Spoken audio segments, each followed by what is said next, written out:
नमस्कार दोस्तों, जय श्री कृष्ण। स्वागत है आप सभी का हमारे YouTube चैनल में। आपके घर में नाग देवता बनकर पधारने वाले हैं। दोस्तों, आपको कुछ सावधानियां रखनी चाहिए। इस वीडियो में हम आपको ऐसी जानकारी देंगे जिससे आपकी किस्मत 100% बदल जाएगी। और आज रात 3:30 बजे के बाद यह देवता आपके घर में घुसने वाले हैं। ये कोई सामान्य नहीं है, बहुत ही देवी शक्ति रहेगी। इन्हें नाराज करने की भूल बिल्कुल भी मत करना। कई बार जाने अनजाने में हम कुछ लोगों को अपमानित करके हमारे घर से भगा देते हैं। हमारे घर में घुसने वाले जीव जंतुओं को भी हम मार देते हैं।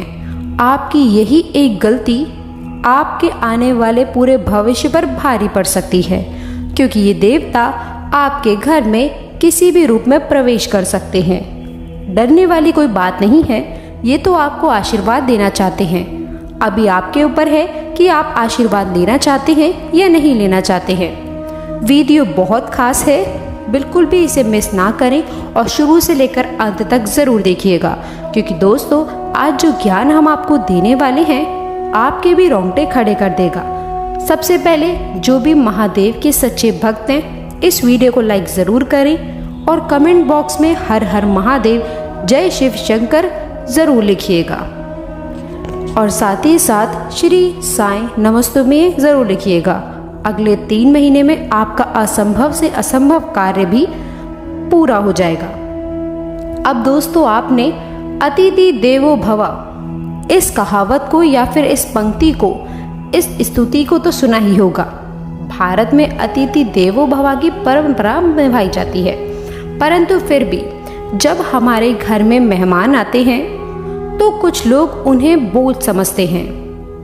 मन ही मन ये सोचते हैं कि ये यहाँ से कब उठेंगे, ये उठे तो हम कुछ खाएं, ये उठे तो हम कुछ कार्य करें।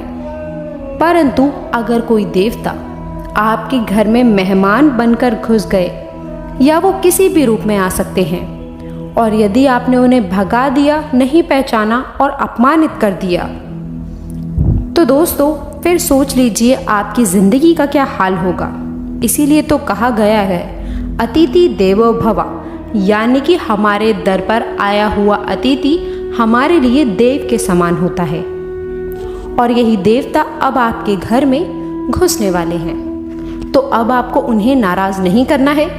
हमें तो हर मेहमान की पूजा करनी है, चाहे वो बहुत बड़े से बड़ा क्यों ना हो और छोटे से छोटा क्यों ना हो। अगर हम उसकी पूजा करेंगे तभी तो ईश्वर हमें आशीर्वाद देंगे। किंतु द्वार पर आए मेहमान पर इतनी मेहमान करें तो मैं इसके दर पर जब जाऊंगा तो कितना कल्याण होगा। अब भगवान भी आपके दर पर किसी भी रूप में आ सकते हैं, इस बात में कोई भी दोहराए नहीं है। इसीलिए दर पर आए मांगने वाले की, दर पर आए याचक की, घर पर आए मेहमान की कभी भी बुराई नहीं करनी है। उनके खिलाफ मन में कभी भी द्वेष या गलत भावना उत्पन्न नहीं होने देनी है। और हमें इस चीज़ का ख्याल रखना है कि हमें आगे बढ़ना है, उनकी सहायता करने के लिए, उनका नमन करने के लिए, क्योंकि यही आपका सूत्रधार साबित होगा। इस बात को आप हमेशा याद रखिएगा। अब बहुत सारे लोग जीव जंतुओं से बहुत डरते हैं। देखिए, हर प्राणी में परमात्मा का वास है। परमात्मा ने सभी को बनाया है, डरने की कोई बात नहीं है। हमें सभी जीव जंतुओं की रक्षा करनी है। परंतु बहुत सारे लोग कीड़े मकोड़ों को देखते ही उन्हें मार गिराते हैं।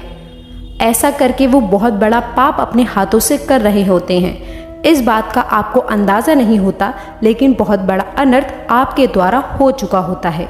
ये आपको बिल्कुल भी शोभा नहीं देता है, आपके पाप कर्मों को बढ़ाता है और आपके लिए अपने महत्वपूर्ण कार्यों में अटकनें पैदा करता है। तो अब अगर आपके घर में कोई देवता आने वाले हैं तो वो जीव जंतुओं का रूप लेकर भी आ सकते हैं। मान लीजिए वो किसी जंतु का या फिर जीव का रूप लेकर आपके घर में आ रहे हैं और आपने उन्हें बहुत मार करके भगा दिया। ये थोड़ा छोटा कीड़ा मकोड़ा, उसे आपने अपने पैर से कुचल दिया, तो सोचिए आपके द्वारा कितनी बड़ी गलती हो जाएगी। यही तो दोस्तों परीक्षा का समय होता है। मान लीजिए अनजाने में आपसे अगर कोई गलती हो जाती है तो दोस्तों मौका होता था आपके पास में किस्मत को चमकाने का, उस मौके को आप खो देते हैं। तो हमारा आपसे यही आग्रह है कि मात्र 48 घंटे बाकी रह गए हैं। आज रात 3:30 बजे के बाद कभी भी देवता आपके घर में प्रवेश कर सकते हैं।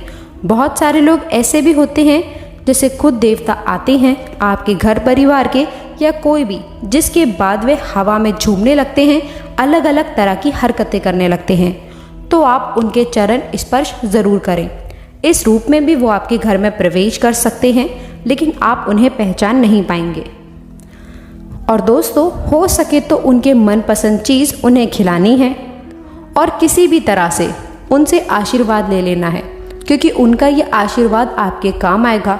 उन्हीं का आशीर्वाद आपको दुश्मनों की चाल से बचाएगा। उन्हीं का आशीर्वाद आपको हर परिस्थिति का सामना करना सिखाएगा। आने वाले अगले दिनों में एक और चाह तो दूसरी ओर राह, यानी कि जो चाहेंगे उसी का रास्ता बन जाएगा। परंतु कई बार ऐसा भी हो जाता है कि इंसान मन से जो काम करता है उसका रिजल्ट बहुत अच्छा आता है, और जो लोगों की बातें सुनकर काम करता है उसका परिणाम अच्छा नहीं आता। इसीलिए आप भगवान को पूजिए, लेकिन अपने मन से, ना कि किसी दूसरे कर कहने पर। अगर आपकी कोई मन्नत पूरी नहीं होती है तो उस भगवान को बदल देते हैं, किसी और भगवान की शरण में चले जाते हैं। वहाँ पर भी उसकी मन्नत पूरी नहीं होती तो तीसरी भगवान की शरण में चले जाते हैं। और यहाँ तक तो छोड़िए, जब बहुत समय तक आत्म नहीं होता है तो अपने धर्म को छोड़कर किसी और धर्म के पास पहुँच जाता है। मानव यहाँ तक गिर चुका है कि उसे सिर्फ अपना काम पूरा कराना है, तभी वो उन भगवान को मानेगा। देखिए, एक उदाहरण के तौर पर बहुत गहरी बात समझाएंगे, कान लगा कर सुनिएगा। मान लीजिए आप एक कुआं खोद रहे हैं। आपने उसे थोड़ा सा खोदा और पानी नहीं आया, तो आप दूसरा कुआं खोदने लग गए। उससे भी आपने थोड़ा खोदा और पानी नहीं आया, फिर आप तीसरा कुआं खोदने लग गए। इसी तरह से आप कुएं खोदते गए और किसी में भी पानी नहीं आया। पानी ना आने का कारण क्या था? आपने सब कुओं को थोड़ा थोड़ा खोदा। अगर आप एक ही कुएं को लंबा खोद देते, गहरा खोद देते, तो 100% गारंटी थी कि उसमें से पानी आ जाता। उसी प्रकार से अलग अलग भगवानों को पूजने की गलती मत करिए, चाहे आपका काम बन रहा है या नहीं। किसी एक भगवान की भक्ति में ही संलग्न न रहिए। अगर आपके साथ महादेव की बन रही है तो महादेव से बना लीजिए। राम जी के साथ आपका कनेक्शन बैठ रहा है तो आप राम जी को अपना लीजिए। आप कृष्ण जी को मान लीजिए, आप माता रानी को मान लीजिए, लेकिन भक्ति में बदलाव मत करिए। किसी एक की भक्ति को अपनाइए। आप सब एक हैं, कोई अलग नहीं है। आपका काम ज़रूर बनेगा, लेकिन आपको एक ही कुएं को गहरा खोदना होगा, क्योंकि दोस्तों भगवान एक ही है किंतु उसके रूप अनेकों हैं।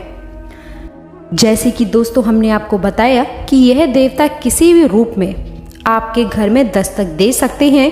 अगर सामान्य आँखों से उन्हें आप नहीं देख पाए तो ये दूसरी बात है, लेकिन किसी का रूप देख करके अगर आपके द्वार पर आते हैं तो चाहे कोई भी आ जाए, मांगने वाला ही क्यों ना हो, उसे आदर सत्कार से कुछ देना है, उसका सम्मान करना है, उसे प्यार भरे ही बोल बोलने हैं, उससे कड़वी बातें नहीं करनी है।